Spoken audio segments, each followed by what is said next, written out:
Maybe don't know. This time, next time to build. This time to build. This time to build. This time to build. This time to build. This time to build. This time to build. This time power. This time to build power. This time to build power. This time to build power. What's up, everybody? I'm your host, Chris Hampton, And this is Nate Drolet. and together we form the Midnight Marauders. This time, do you know where that's from? Yes. Where? You mentioned it in the last podcast. Yeah. Yeah, it's what a lot of people say is the best album. By I'm losing it. Tribe Called Quest. Tribe Called Quest. But they're wrong because it's Low End Theory. But anyway. All right. We just finished up some research. Crunching a lot of numbers. Crunching a lot of numbers, which is hard for us.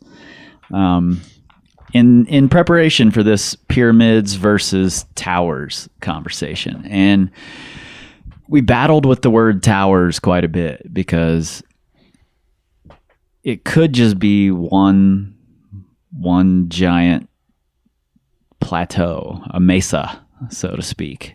You know, it doesn't have to be a tower straight up and down. A great pancake, even. The Great Pancake, yeah. Grade pancake or the Great Pancake? Both sound great. Yeah. One sounds better. Yeah. Pancakes sound good too. We're going to have wings and pancakes later. I'd support this.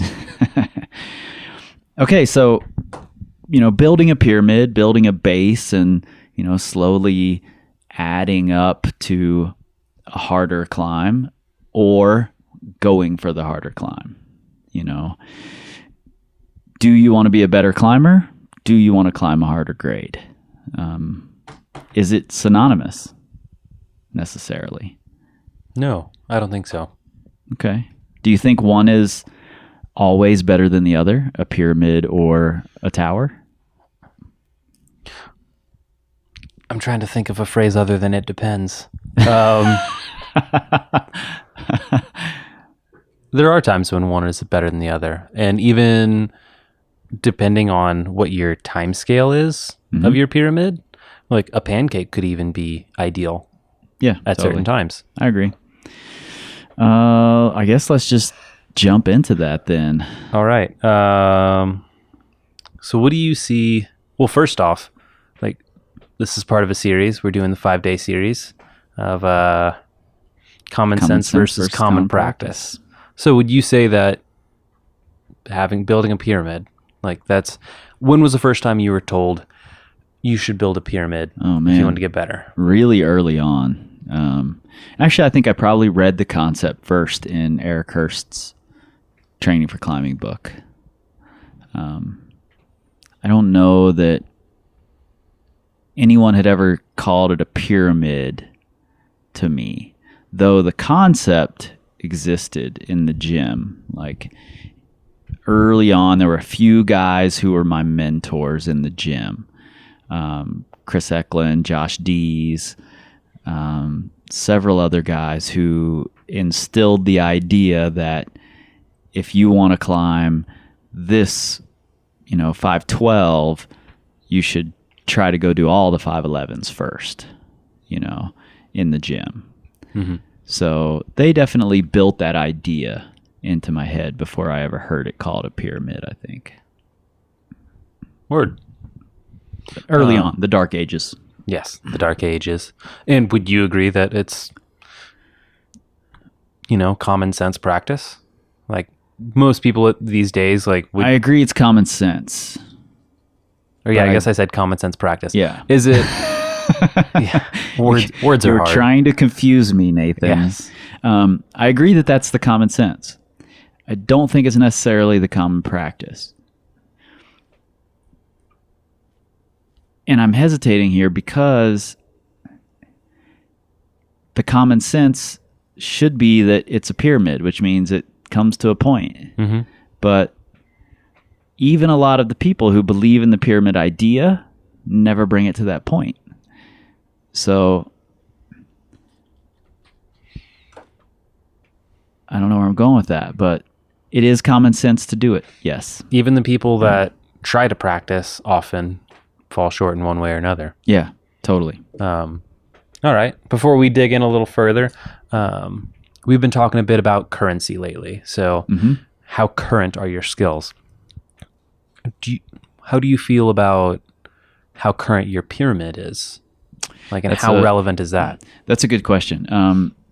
I know initially when I believe when I read it in Eric Hurst's book, he talked about a 12-month pyramid. Which is great because 8A tracks that for you. Yeah, exactly. So you should be looking in your last 12 months. And I think that's a really good way to start looking at it. I think as you get into the upper grades, you encounter some problems with that 12-month pyramid. Those problems could be you don't have the time to travel and you've done everything around the bottom of your pyramid, over the last decade. Yeah. So it's tough to add to the bottom of your pyramid.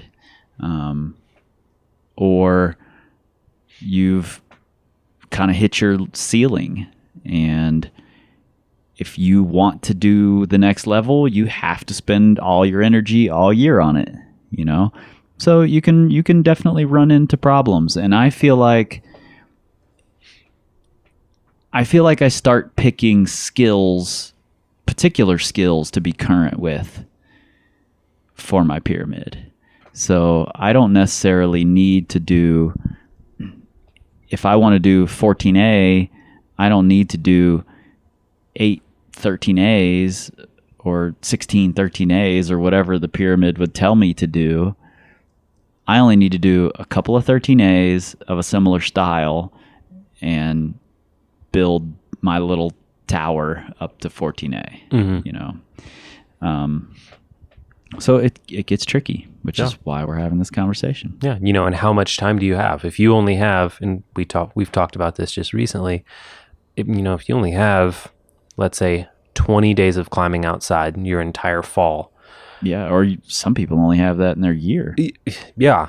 I sure as shit hope you aren't going to be like, well, I want to climb 12A, so let's start by climbing 124 10Bs and then start tapering down from there. Like, no, it's like, it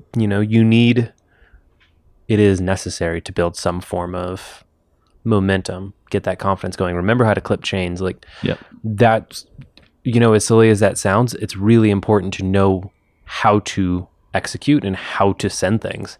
Like, you can forget how to send things, and it's kind of funny when it happens and you're like, oh, I'm just going to go out and go try the project today. And it's like, are you going to send it? It's like, no.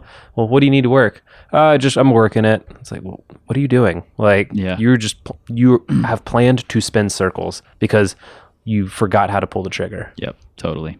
I kind of like the 4-2-1, the tiny little pyramid. Mm-hmm. I kind of like the idea of that. And making whatever you've done in the last year that you've done 3 of, that's the goal of the base of your pyramid. So if, let's say if last year I went out and I did 3 12Ds and 1 13A, then my goal next year is to make 12D the base of my pyramid. Yeah. So add a 12D, do another 13A, and then try to add a 13B. I think that's a good setup for like a weekend warrior, someone who doesn't get to travel extensively and climb all the time. If you've got a small time period throughout the year, if you only get out 20 days or 30 days in the year, then I think that's a decent way to approach it. Mm-hmm. Whatever you've done 3 of, or you can build to 4 of in this calendar year, that should be the base of your pyramid for the next 12 months. Word. If your goal is to climb something hard. Yes.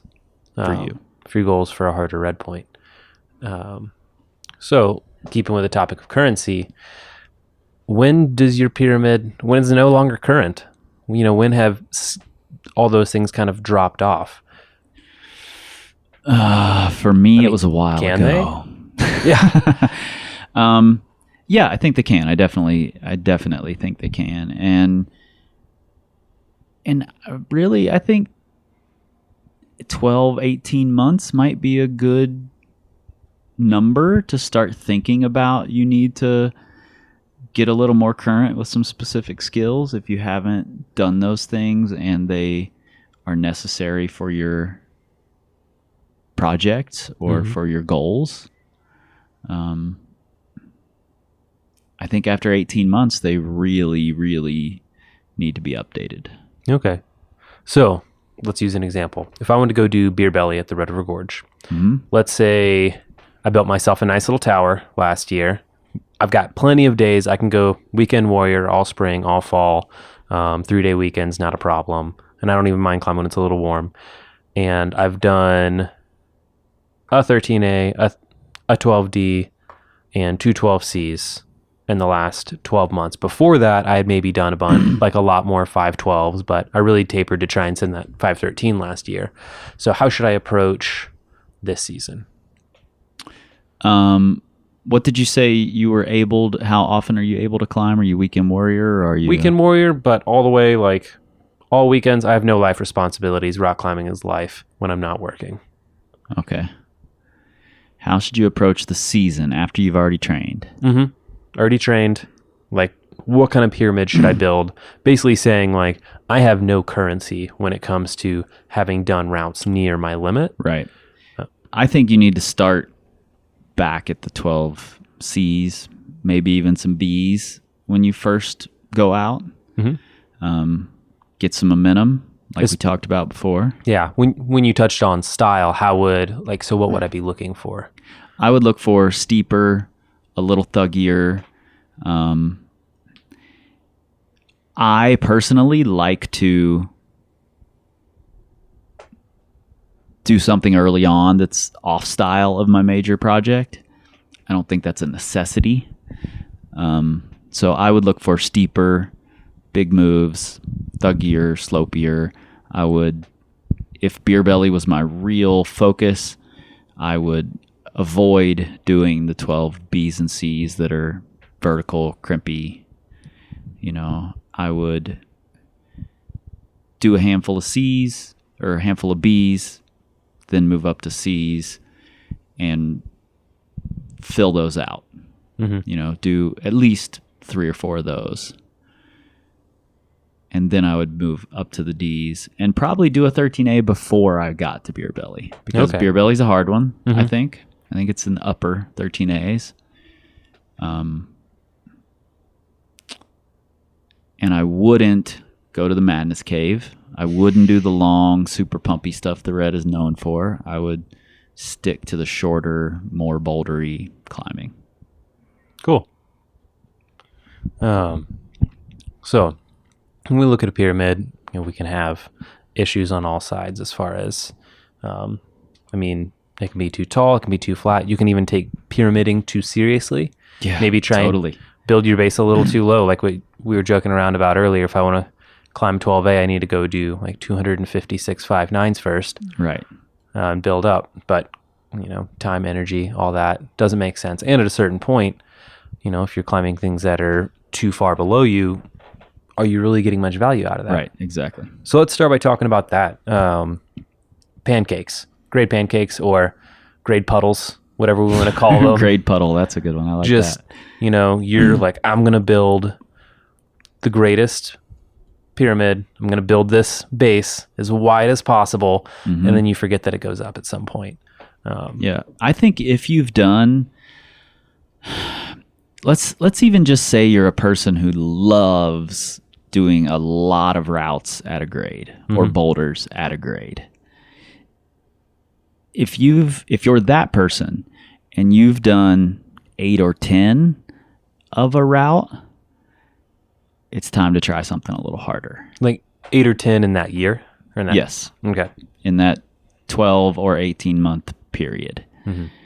If you've done 8 or 10 of those, it's time to try something harder. If you're a person who wants to do the bigger grade, which is totally okay, I have no problem with grade chasers if you do it smart. If you're that person, then I think once you've done 4 or 5 of those, it's high time to step up to the next grade. I don't think there's any excuse for a grade puddle bigger than about 10 routes. Okay. Unless you're just in an area where there's nothing else to do. Okay. If you're limited by geography, that's the only reason. Cool. So let's talk a bit more on that, because I think that is something that there can be value out of the grade puddle. Okay. And I think geography is exactly the point.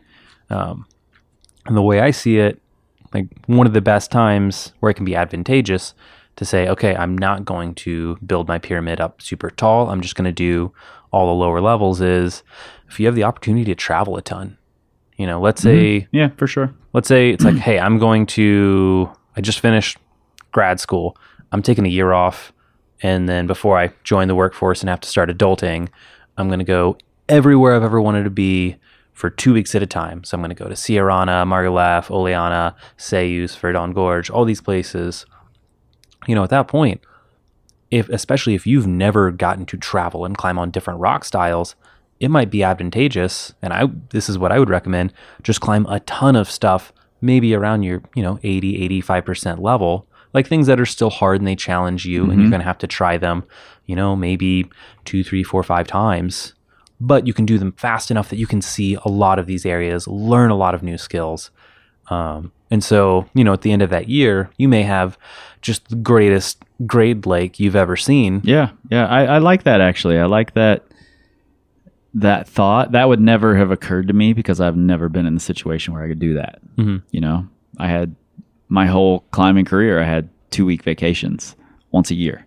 So it would never even have occurred to me to spend a year traveling to a bunch of different places. And you're right. That'd be a great time to build the Great Lake of Grades. Yes.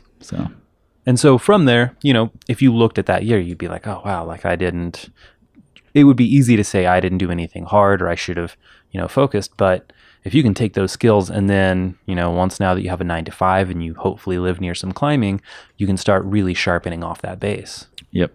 No, I think that's a really, really great point. Is there a time when it's okay to have the tower? Yeah, there is. Okay is... Yes, there is a time. So there's a time where I wouldn't say it's ideal, but it's best case scenario. And that's when, you live near a crag, it has 40 rock climbs and you've done 38 of them. Like, yeah, you know what? You've got your next 2 routes picked out. Yep. Like, and that's not ideal. Like, ideal is that you'd have more, but if that's what you got to work with, man, that's what you've got to work with. Yeah. Do you feel like you should go back again on the idea of currency? Should you go back and repeat some things to get your levels current again? I would rather keep things in as a circuit, rather than simply going back to repeat just for the sake of repeats. Right. So maybe it's you warm up, you try one of your projects twice, and then you've still got energy for more climbing and you just want to get fitter. So maybe go back and repeat like 2, 3, 4 hard routes that were difficult for you. And you can kind of keep those in rotation of like, keep rotating them through. So it's not that you just get them so dialed that it's like, oh, I can, do this 13B every single time. It doesn't feel hard. It's like, well, okay, if you've done it 100 times, it might not feel hard. So maybe sub it out for a 12D that's really difficult for you right now. So I think there's value in that. I haven't found a ton of value in just repeating for the sake of repeating. Yeah. But if I keep something in a circuit for building fitness, and especially if something represents a specific style. So for instance, if there's a vert line where I just have to really trust some bad feet, like every now and then coming back in and redoing it like that, then to me that's helpful. Okay. Yeah. Cool.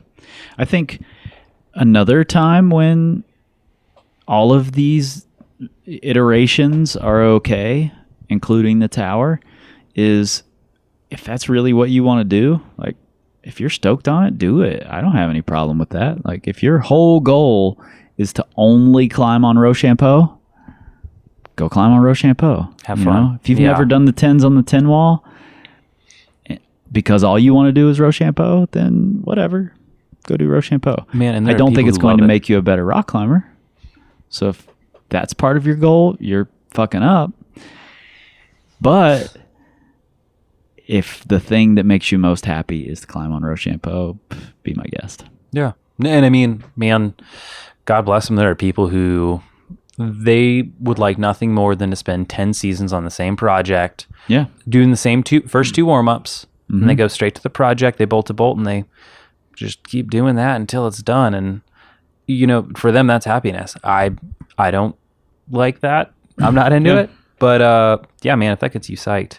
Yeah, and it's the same way with the pancake, I think, that if it happens in the red a lot, actually, because new crags are constantly opening up. There's constant new development.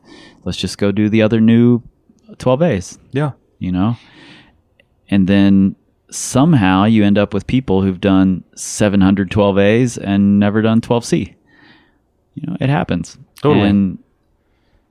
And that's what makes them happy. So yeah. Sure. And I mean, and that's the huge thing. So earlier when I was contemplating on the tower on what is best case scenario and what is just makes it work, I liked your answer of best case scenario if it makes you happy. The other one where I say a tower is fine is if you feel like your athletic career is closing in on you, or if you just have, like, whether that's age or whatever, or you have a big life responsibility coming up. Maybe in 9 months you have a new member of your family coming in or something like that. Mm-hmm. And you're like, hey, I have another 6 months before, like, we're going to have a kid. And so I'm going to try and send my mega project because I know. You act like as if having a kid stops your life or something. I don't know. Don't frankly want to. But it's not true, people. But you know what I mean. Like, totally. It is going to be a change in your life. And so... And most people are going to freak out about it. Yeah, I mean, especially if it's your first kid. Yeah. So, let's say you're like, hey, like, pyramid be damned. I want to go climb V11. I'm just going to go slam my head against this for the next X amount of months. Yep. And until it's done. Or, yeah, I know plenty of people who they're like, oh, well, I'm going to start a new position next year. And like things, like I'm going to have 3 to 5 years where it's just going to be super rough. So maybe that's a time when you say, I'm not going to worry about my base. I'm going to focus on this and I'd like to get it done. Yeah. We've got lots of good examples of really great rock climbers with giant pyramids. Can you think of any great rock climbers who just have a tower or who have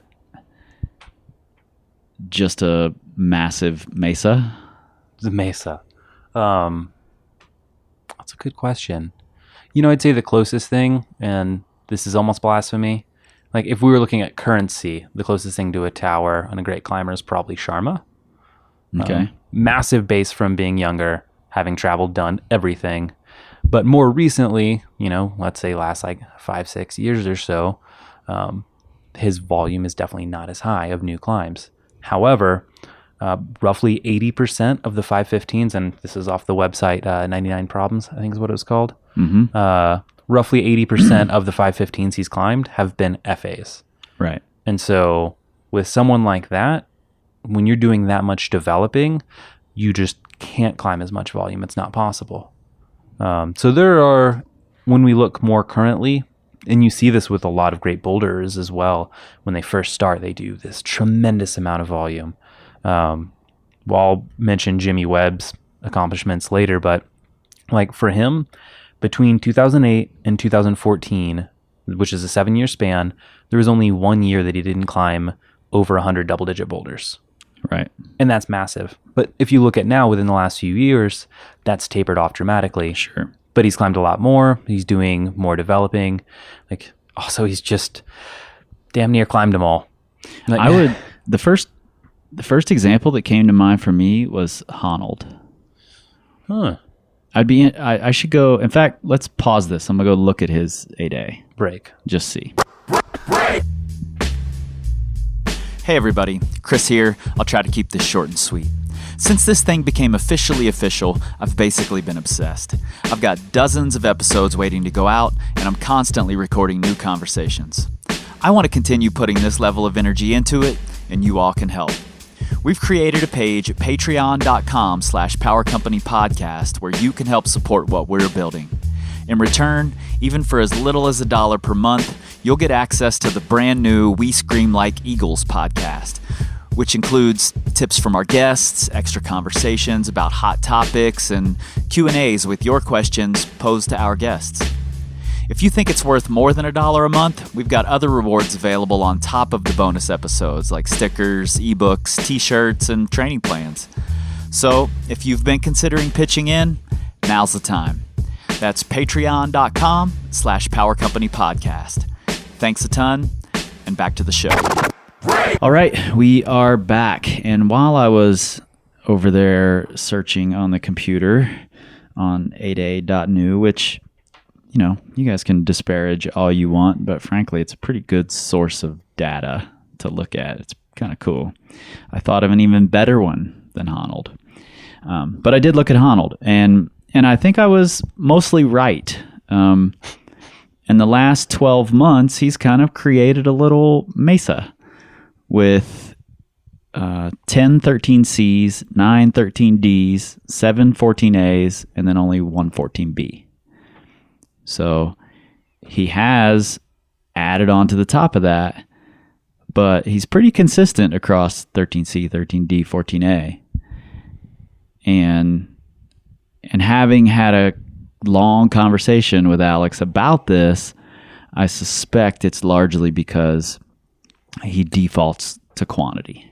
He defaults to doing more and has a tough time with going to max intensity, like we talked about in the previous episode. However, if you look at his all-time, it's a little better. He's got 55 14As, 19 14Bs, only 3 14Cs.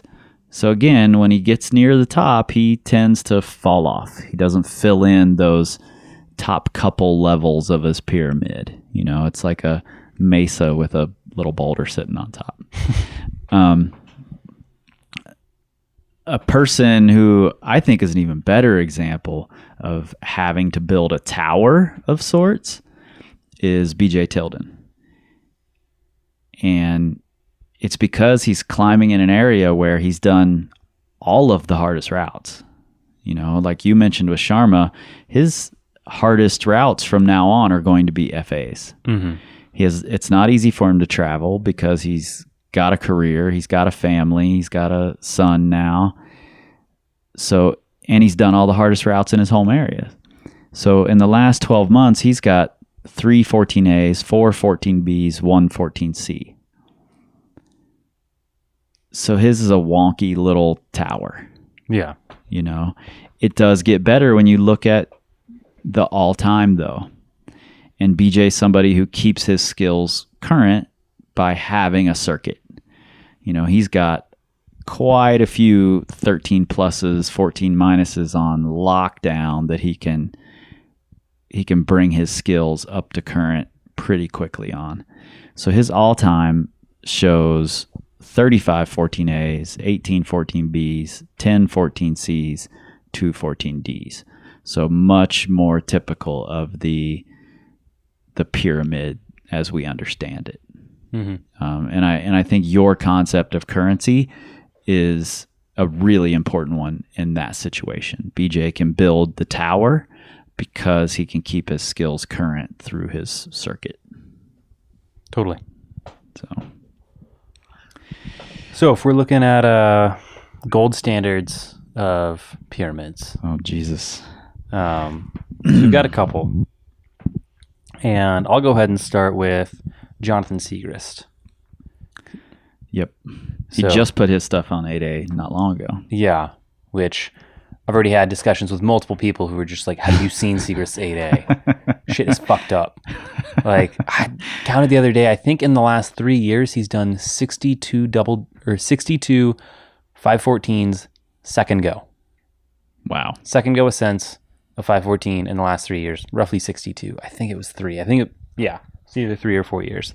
He's really good at the second go send. Yes. So one thing that I wanted to see, because I thought this would be interesting, he's a very prolific climber. He has climbed so many routes everywhere. Yeah, and he gets them done fast. Yes. I wanted to know how many 514s he did before he climbed 515.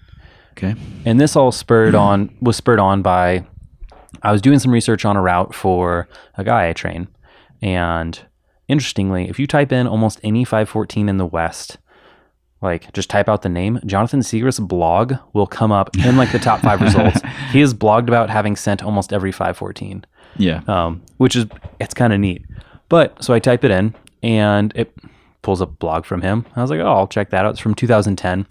So he's talking about trying this 14C, and he's just having a real hard time with it.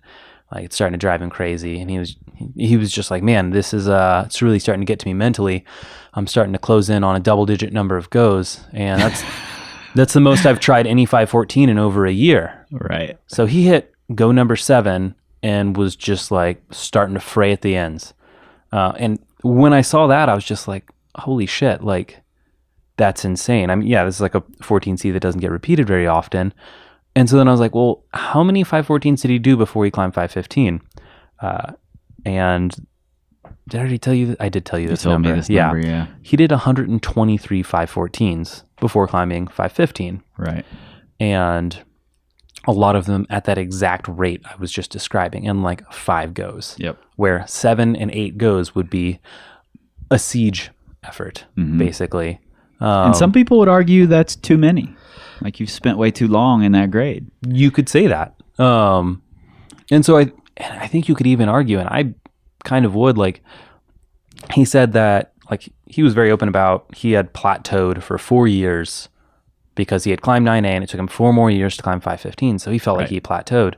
But if you look at the volume that he was climbing, got to the point to where he was doing 14C second go. Mm-hmm. Like, he did several of those, and it's like, if you can do 14C second go, like, are you really plateauing? Even though, like, yeah. So maybe it's not plateauing as much as having trouble embracing the double-digit attempts. Yeah, on a route. Yeah, and I think biography ended up taking him somewhere in the range of 50 goes. Right. So, I mean, honestly, you could argue that, and it'd be cool to get his opinion on this, but if he was doing all these hard rock climbs super quick in just a handful of goes, and then he went and actually put in a ton of time on biography, like, was he in a plateau during that time? Or was it he was building a necessary base, or, you know, a massive base, and this was finally, you know, him utilizing that base? Yep. No, I think that's a really good and valid argument. And while you were looking at Siegrist, I was looking at Ondra to see what his numbers looked like. His are similar in that same grade range. He took 106 514s prior to doing 515. So again, a pretty massive volume and doing them fast. In fact, he had already done Silbergeier by that time in a day. So he'd done a big wall 514 with multiple pitches of 514, you know.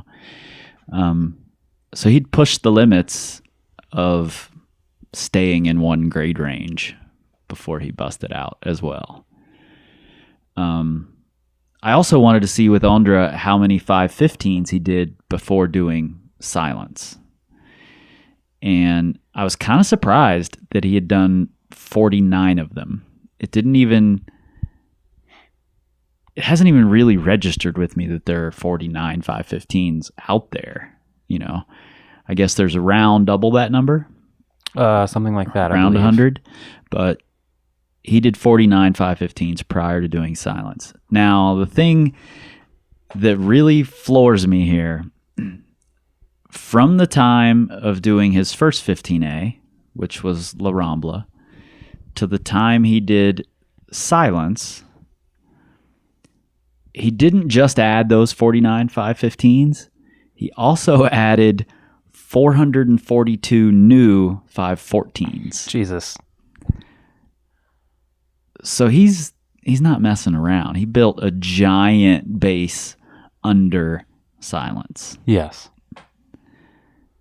So, I mean, that's 500 routes over 514 in those 8 years or whatever it was between 15A and Silence. That's insane. Also, we're going to get some sort of email about how you said Silbergeier. What is it? I think it's like Silbier or something like that.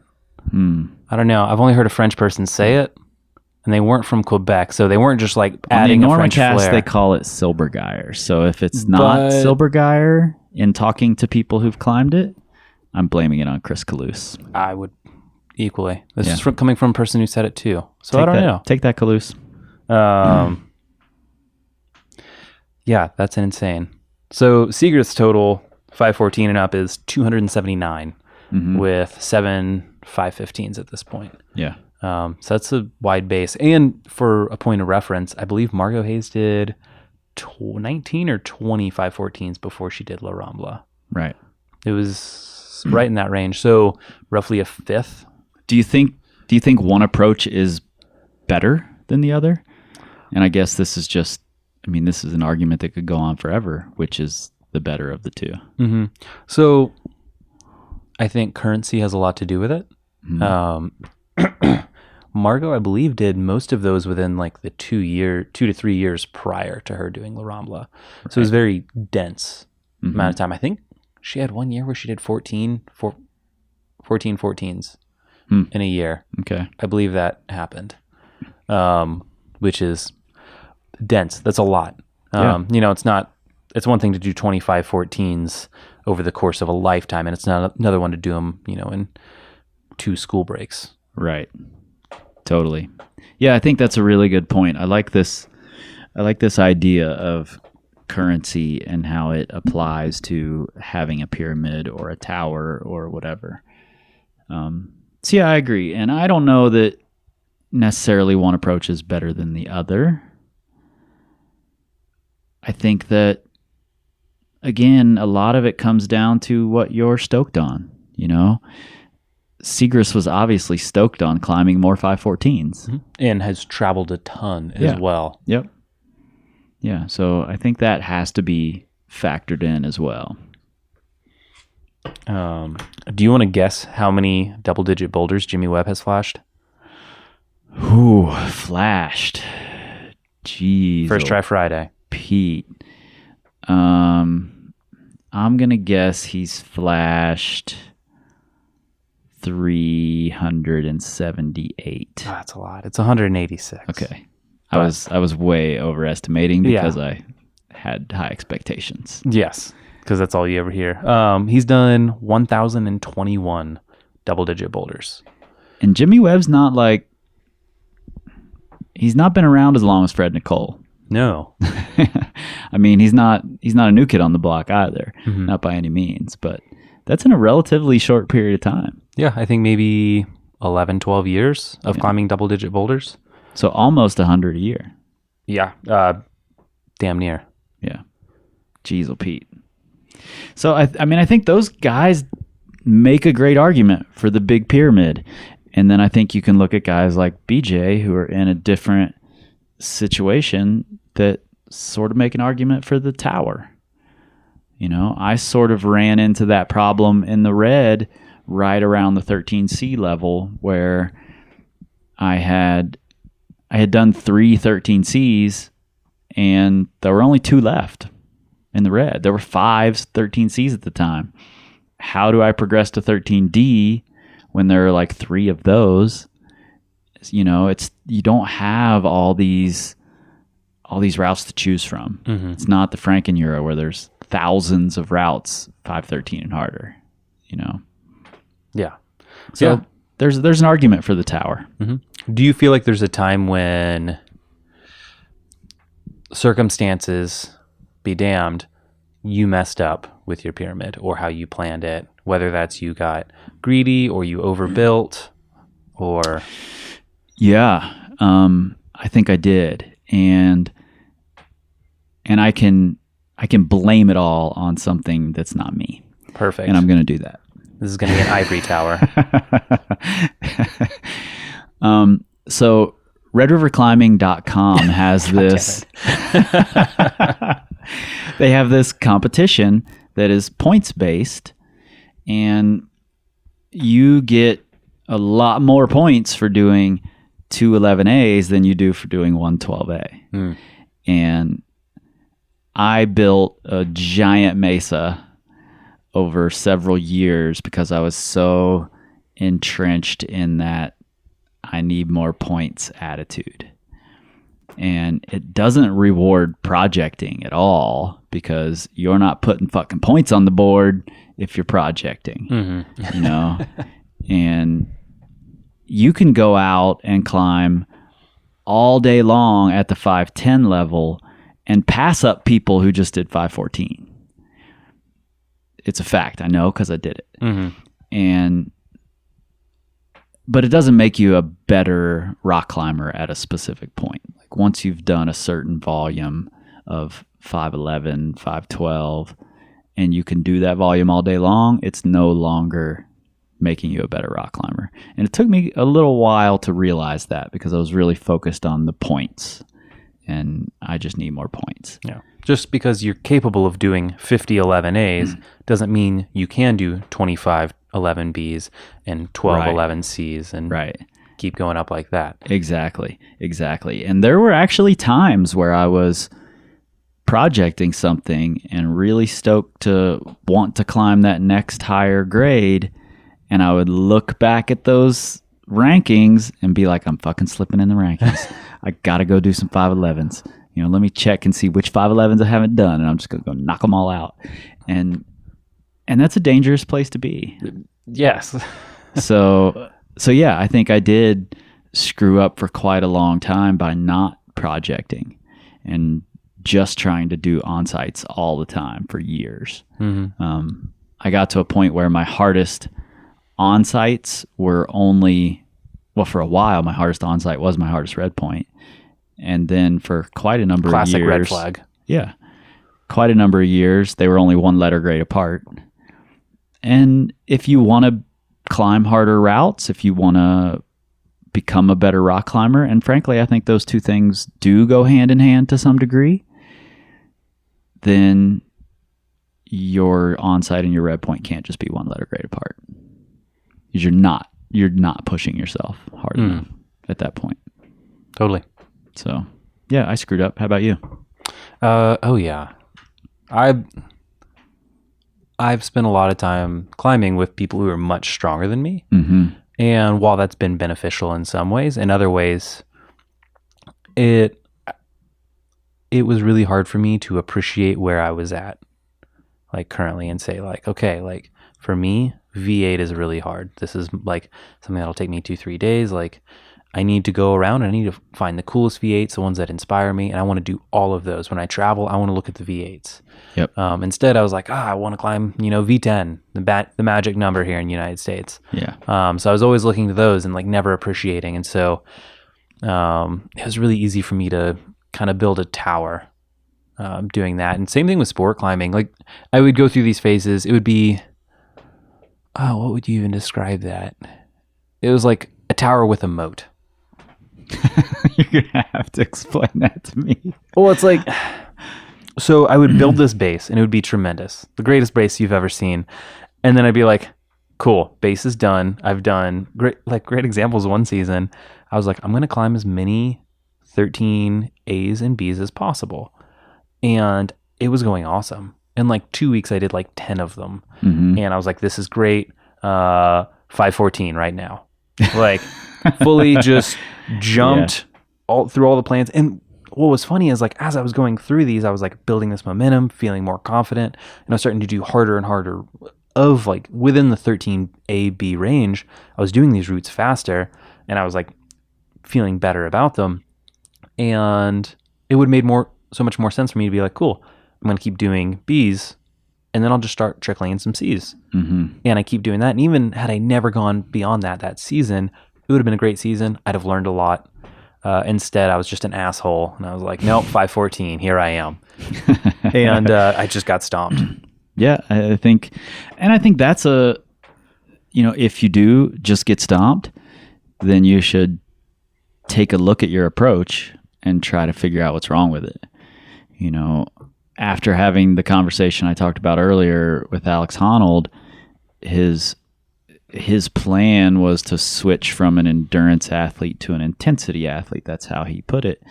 But he had a hard time taking his mindset from an endurance athlete into an intensity athlete. And he wanted to just jump up to the higher grade, like 14D. It's this grade I haven't done yet. I just want to do 14D. Mm-hmm. But working on 14Cs are pretty important to being able to do 14D if you just built a giant Mesa at 13C. Yeah. So I do. If you get smacked down, I think that's a really good sign that you should reflect on your approach a little bit. Totally. Or give us a call and let us reflect for you. Mm-hmm. Yeah, no, it's funny. I think I had even told you this. This was last year. I was just like, man, I don't understand why bouldering to me makes so much more sense and it's so much easier than sport climbing. Like, to me, I was just like, I just take more naturally to it or something. So I started thinking about it more and more, and I looked, and I realized I've done more double-digit boulders than 513 rock climbs. That's not a good thing. Like, that is... Well, I mean, it is if you're a boulder. Yeah. As someone who's spent more years sport climbing than bouldering, that's terrible. Yeah. But it's just a matter of I haven't taken the time to build a base. Mm-hmm. And so that's a huge goal of mine for this year. Boom, goal. All right, goal. I'm going to edit that into our goals episode from a while ago. Please do. So that's one of my goals this year, is to really take the time and build a pyramid with sport climbing. I'm not bouldering much these days, so it's harder to do it with that. So I do just spend my time, like, for instance, this year in Waco, I've got about a month in Waco total. And so I climbed a handful of boulders to kind of get back in the swing of things. And then I was like, cool, like, I have the strength, I have the currency, like, I feel comfortable here.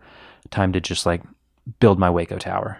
Yep. No, I think that's a good approach in a lot of cases, like I talked about BJ, our friend Lee Smith is in a similar situation where he's climbed in the red for a long time. He's got a family, he's got a career. He doesn't get to travel and climb much.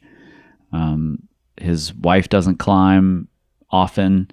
And so he has to build somewhat of a tower. It's tough to go back and continue building a pyramid.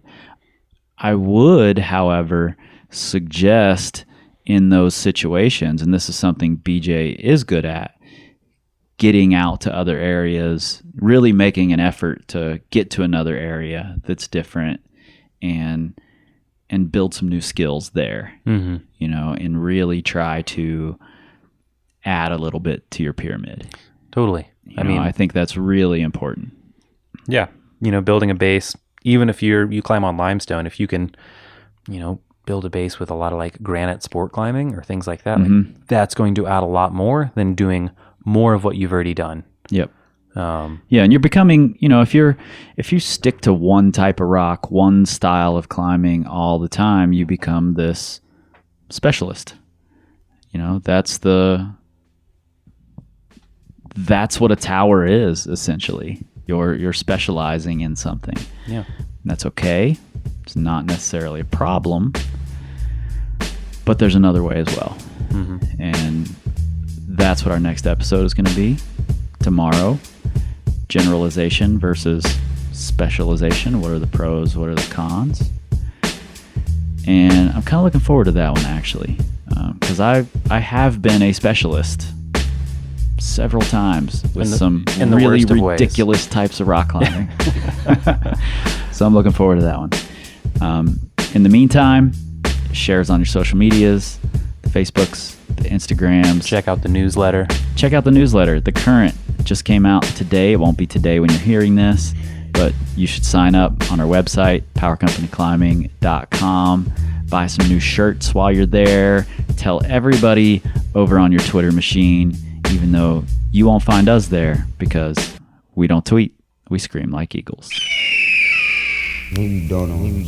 This time, this time, this time, this time, this time to build. This time to build. This time to build. This time to build. This time to build. This time to build. This time to build. Power, power. This time to build. Power. This time to build. Power. This time to build. Power. This time to build power. This time to build power. This time to build power. This time to build power. This time to build. This time to build.